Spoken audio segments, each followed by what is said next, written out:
guys, how are you? I hope you all are fine and doing well. तो आज का हमारा topic है factory licence under the factory act 1948 और factory building plan approval. तो चलिए हम कंटिन्यू करते हैं अपने टॉपिक पर। तो सबसे पहले हमको समझना पड़ेगा व्हाट इज़ द फैक्ट्री। अगर हम फैक्ट्री लाइसेंस की बात कर रहे हैं तो उसमें दो वर्ड यूज होते हैं, फैक्ट्री और लाइसेंस। तो सबसे पहले हम समझेंगे फैक्ट्री क्या है। अगर हम फैक्ट्री एक्ट 1948 की बात करते हैं तो उसमें सेक्शन 2A में फैक्ट्री के डिफिनीशन को क्लियर बताया गया है। अगर कोई भी प्रीमाइसिस मैन्युफैक्चरिंग प्रोसेस में इन्वॉल्व है और उसमें 10 या 10 से ज़्यादा मैन पावर काम कर रही है या फिर पिछले 12 महीने में किसी भी दिन 10 या 10 से ज़्यादा मैन पावर थी और उस मैन्युफैक्चरिंग प्रोसेस में इलेक्ट्रिसिटी की सहायता ली गई थी, इलेक्ट्रिसिटी की हेल्प से वो मैन्युफैक्चरिंग प्रोसेस कैरिड आउट किया गया था, तब वो प्रीमाइसिस फैक्ट्री की डिफिनीशन में आती है। आइदर कोई भी प्रीमाइसिस जहाँ पर 20 या 20 से ज़्यादा लोग काम कर रहे हैं या पिछले 12 महीने में किसी भी दिन, किसी भी एक दिन हो सकता है, अगर 20 या 20 से ज़्यादा लोग काम किए हैं किसी भी मैन्युफैक्चरिंग एक्टिविटी को कंप्लीट करने के लिए, और यहाँ पर पावर की रिक्वायरमेंट को कंपल्सरी नहीं किया गया। अगर वो इंडस्ट्री 20 या 20 से ज़्यादा मैन पावर हैंडल कर रही है किसी भी मैन्युफैक्चरिंग प्रोसेस में, तो वहाँ पर इलेक्ट्रिसिटी को कंपल्सरी नहीं किया गया है। तो अभी आपको क्लियर हो गया कि अगर कोई भी इंडस्ट्री जहाँ पर 10 या 10 से ज़्यादा लोग काम कर रहे हैं और इलेक्ट्रिसिटी वहाँ पर इन्वॉल्व है, इलेक्ट्रिसिटी ऐड है मैन्युफैक्चरिंग प्रोसेस में। और दूसरा, अगर कोई भी इंडस्ट्री जहाँ पर 20 या 20 से ज़्यादा लोग काम कर रहे हैं और वहाँ पर भी मैन्युफैक्चरिंग की एक्टिविटी कैरिड आउट हो रही है बट वहाँ पर इलेक्ट्रिसिटी का इन्वॉल्वमेंट नहीं है, फिर भी वो प्रीमाइसिस फैक्ट्री के अंडर कंसिडर की जाती है। हम बात करेंगे फैक्ट्री लाइसेंस की। फैक्ट्री लाइसेंस एक ऐसा अप्रूवल डॉक्यूमेंट है जो अथॉरिटी के द्वारा इशू किया जाता है। तो ऐसा कोई भी डॉक्यूमेंट, अप्रूवल डॉक्यूमेंट जो हमें मैन्युफैक्चरिंग एक्टिविटी स्टार्ट करने के लिए, मैन्युफैक्चरिंग एक्टिविटी कैरिड आउट करने के लिए हमें ऑथोराइज करता है, उसे हम बोलते हैं फैक्ट्री लाइसेंस। नेक्स्ट टॉपिक है applicability of factory act 1948। Factory act 1948 की applicability through out the country है और ये उन सभी मैन्युफैक्चरिंग प्रोसेस और इस्टेब्लिशमेंट को कवर करती है जो फैक्ट्री की डिफिनीशन में फिक्स होते हैं या फैक्ट्री कैटेगरी में फॉल होते हैं। अभी हमने पिछली स्लाइड में फैक्ट्री की डिफिनीशन को समझा है, तभी आपको क्लियर हो गया होगा कि फैक्ट्री क्या है। और ऐसी सभी फैक्ट्री जहाँ पर कोई भी मैन्युफैक्चरिंग एक्टिविटी हो रही है या ऐसा कोई इस्टेब्लिशमेंट है जो फैक्ट्री की डिफिनीशन में फिक्स होता है, तो उसके लिए फैक्ट्री एक्ट 1948 एप्लीकेबल है। Objective of factory act 1948। ये जो फैक्ट्री एक्ट 1948 बनाया गया, इसके पीछे ऑब्जेक्टिव क्या है? तो पहला है regulating the working condition in factories, मतलब फैक्ट्री के अंदर वर्किंग कंडीशन को रेगुलेट करना प्रॉपर मैनर में in terms of health, safety, welfare and annual leaves of the factory worker. मतलब उस फैक्ट्री में जो फैक्ट्री वर्कर काम कर रहे हैं उनके लिए उनकी हेल्थ को देखते हुए, उनकी सेफ्टी को देखते हुए, उनके वेलफेयर को देखते हुए, इन सभी चीज़ों को वेल मैनर में रेगुलाइज करने के लिए, मैनेज करने के लिए फैक्ट्री एक्ट 1948 की रिक्वायरमेंट होती है। और किसी भी प्रीमाइसिस में, किसी भी फैक्ट्री में वोमेन या यंग पर्सन के एम्प्लॉयमेंट की अगर हम बात करते हैं तो उसे फैक्ट्री एक्ट 1948 में रेगुलाइज किया गया है, और वेजेस को।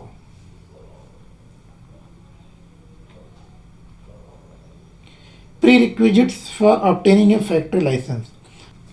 अगर हमें फैक्ट्री लाइसेंस के लिए एप्लीकेशन करना है अपनी साइट के लिए या अपनी इंडस्ट्री के लिए, तो कुछ ऐसे प्री रिक्विजिट्स हैं जो हमें ध्यान में रखने चाहिए और फुलफिल करने पड़ते हैं। तो कौन कौन से हैं?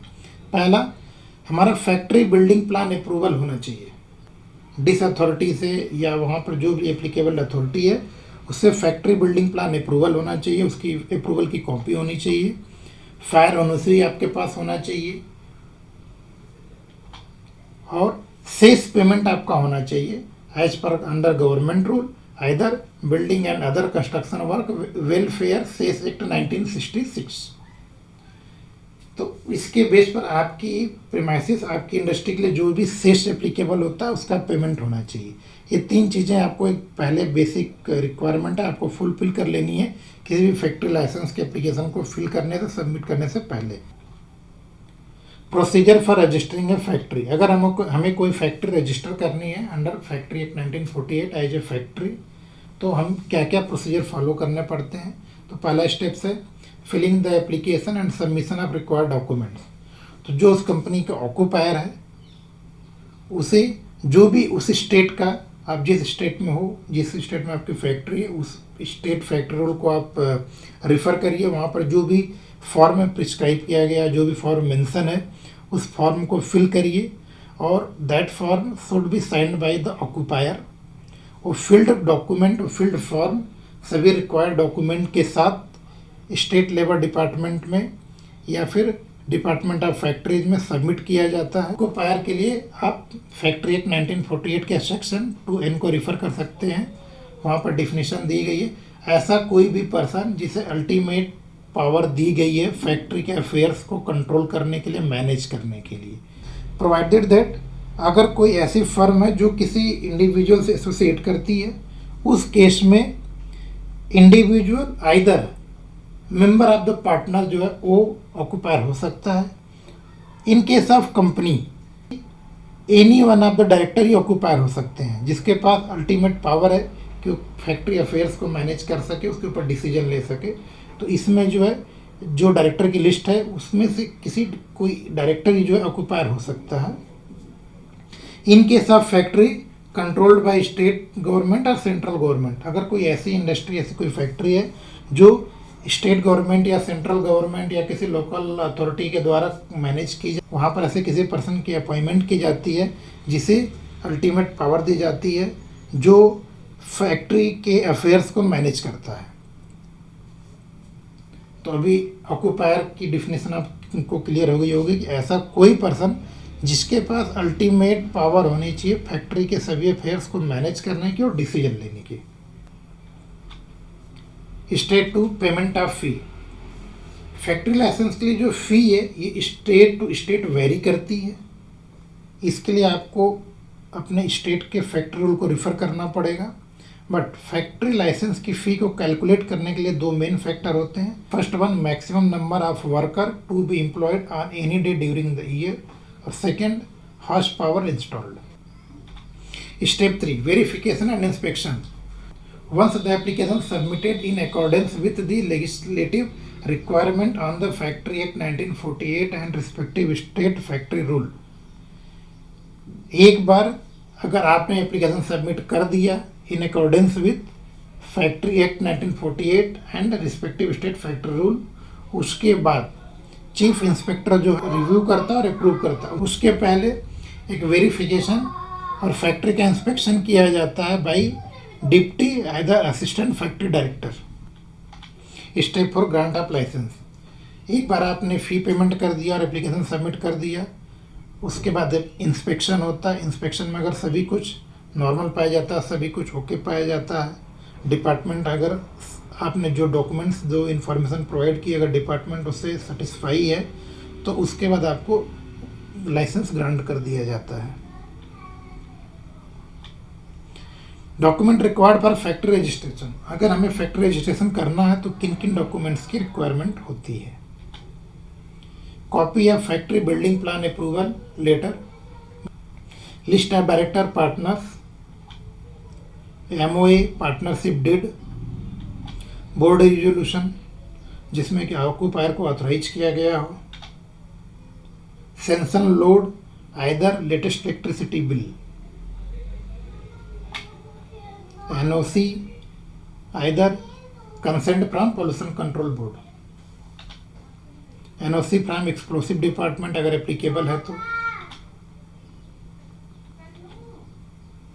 अभी हमने देखा कि अगर हमें फैक्ट्री लाइसेंस का एप्लीकेशन करना है उसके रजिस्ट्रेशन के लिए, तो हमारा फर्स्ट डॉक्यूमेंट ही है फैक्ट्री बिल्डिंग प्लान अप्रूवल। उसके लिए क्या क्या डॉक्यूमेंट सबमिट करने पड़ते हैं वो भी हम देख लेते हैं। एप्लीकेशन फॉर्म, इसके लिए आपको अपने स्टेट का फैक्ट्री रूल रिफ़र करना पड़ेगा। सर्टिफिकेशन ऑफ स्टेबिलिटी जो कि फैक्ट्री एक्ट 1948 के सेक्शन 6 में मेंशन किया गया है, स्टेबिलिटी सर्टिफिकेट देना पड़ता है जो कि किसी कंपिटेंट पर्सन से होना चाहिए। फायर एनओसी जो कि आपकी स्टेट फायर सर्विस एक्ट के अंदर वहाँ की जो अथॉरिटी है उससे आपको इशू किया गया होगा after the inspection of the factory.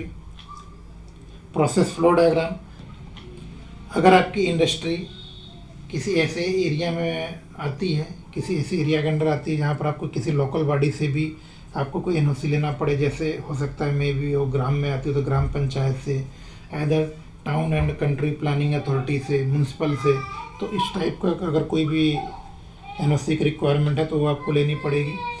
Factory building plan, आपको लेआउट सबमिट करना पड़ता है जिसमें सभी इंफॉर्मेशंस होनी चाहिए, natural lighting, ventilation, means of escape, in case आप अगर कोई फायर हो जाता है तो वहाँ पर कैसे आप सेफ इवैक्यूएशन करेंगे। बिल्डिंग ड्राइंग कॉपी, आपके जितने भी ब्लॉक्स हैं, आपकी जो भी बिल्डिंग है उनकी आपको एक ड्राइंग देनी पड़ती है। Elevation and cross section drawing, जितने भी ब्लॉक है और उसके अंदर जो फ्लोर है ब्लॉक वाइज और उस ब्लॉक का भी फ्लोर वाइज आपको एलिवेशन और क्रॉस सेक्शन ड्राइंग सबमिट करना पड़ता है। नोटिफिकेशन बाय ऑक्यूपायर, कोई भी साइट यूज करने से पहले हमें ऑक्यूपायर को 15 डेज पहले एज पर सेक्शन 7 15 डेज पहले एक नोटिस देनी पड़ती है। उसके लिए आप सेक्शन 7 रेफर कर सकते हैं जिसे हम कहते हैं notification by occupier.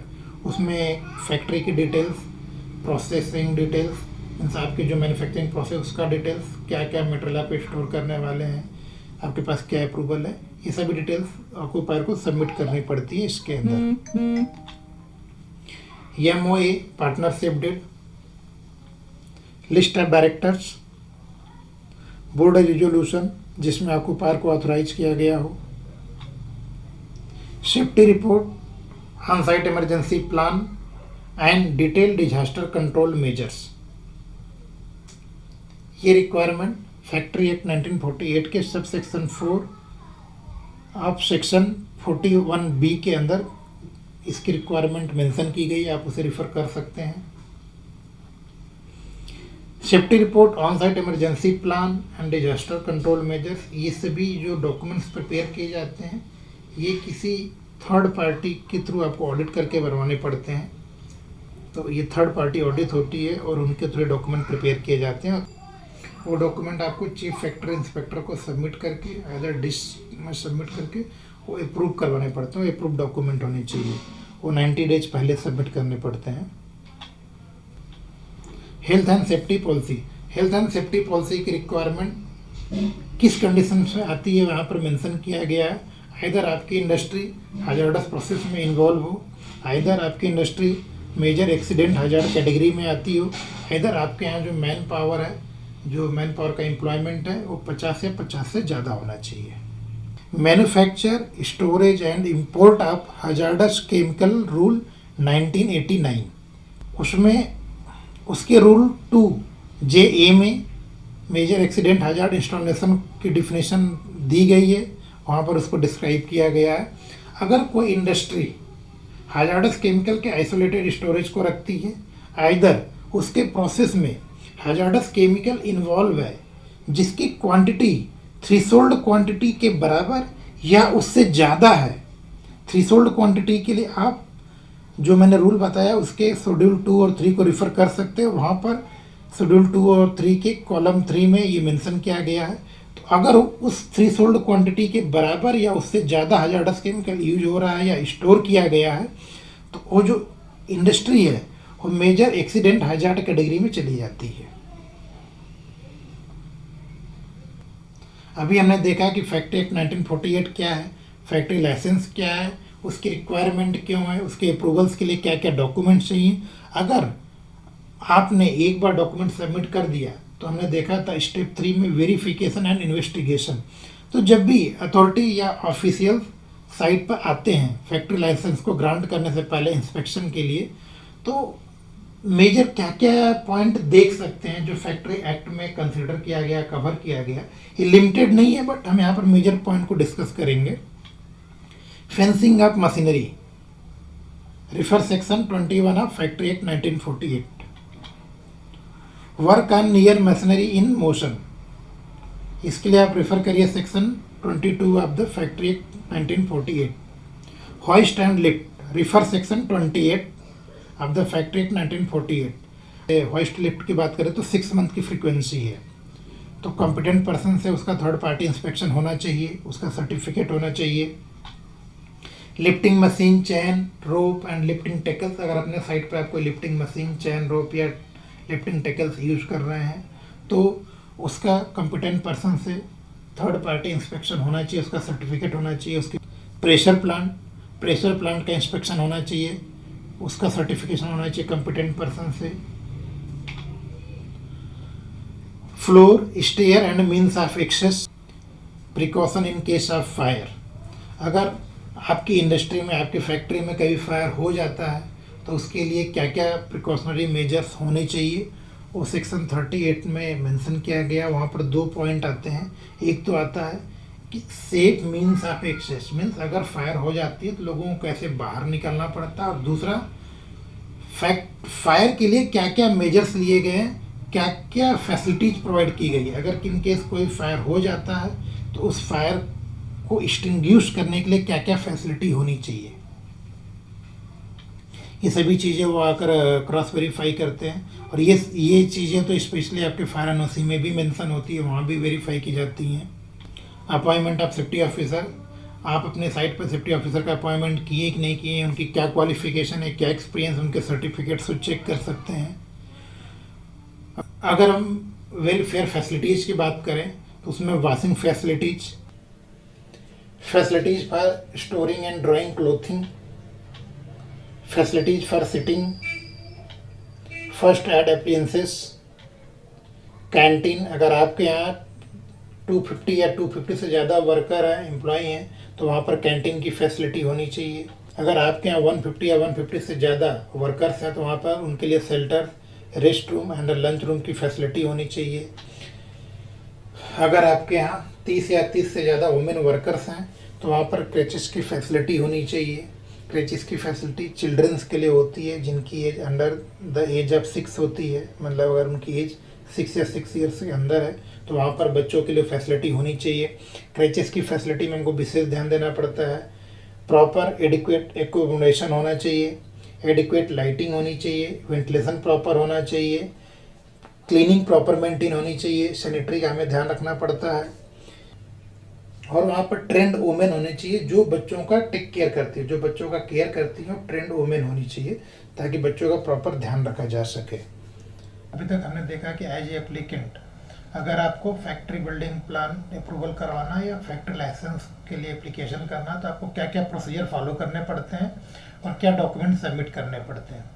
As a applicant अगर आपने सब सेक्शन 1 के क्लॉज ए और बी को रिफर करते हुए एप्लीकेशन फॉर्म आपने फिल कर दिया और सभी रिक्वायर्ड इंफॉर्मेशन डॉक्यूमेंट्स आपने अगर प्रोवाइड किए हैं और आप उस एप्लीकेशन को विथ रिक्वायर्ड डॉक्यूमेंट्स इंफॉर्मेशन आप उसे रजिस्टर्ड पोस्ट के through state government chief inspector को आप रजिस्टर्ड पोस्ट के थ्रू आपने सेंड कर दिया है और उनके तरफ से अगर विद इन 3 मंथ आपको कोई भी कम्युनिकेशन नहीं होता है तो उस केस में आपका लाइसेंस, आपका प्लान ग्रांट माना जाता है। आपने जो एप्लीकेशन फॉर्म सबमिट किया है अगर वो application form state government either chief inspector के थ्रू रिफ्यूज कर दिया जाता है तो आपको राइट्स है कि विद इन 30 डेज, जब वो एप्लीकेशन आपका रिफ्यूज हुआ है उसके विद इन 30 डेज आप उस रिफ्यूजल के लिए अपील कर सकते हो सेंट्रल गवर्नमेंट को। आई होप आपको ये वीडियो पसंद आई होगी और इस वीडियो में कोई भी इन्फॉर्मेशन आपको लगती है कि आपके लिए यूजफुल है तो प्लीज़ वीडियो को ज़रूर लाइक करें और अपने दोस्तों के साथ शेयर करें। Thank you.